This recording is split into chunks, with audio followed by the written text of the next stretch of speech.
How to connect Midjourney to Discord. If you would like to connect Midjourney to Discord, it's actually quite very simple to do so. Basically, all you have to do is to simply open up your browser, then go to midjourney.com, and this is the kind of interface that you are able to see here. Once here, what you want to do is from the bottom left, you want to go to My Account, and from My Account, you want to go to Manage Profile. When you go to manage profile here, you can say connected account. Now Google account is already connected in my case, and if you want to also connect your Discord account, you can go to connect Discord option.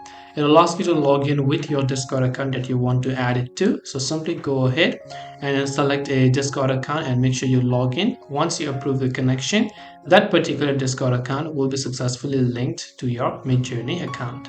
This way you'll be able to link your Midjourney to Discord. I hope that this video really helped you. If you have got any more questions, feel free to leave them down below.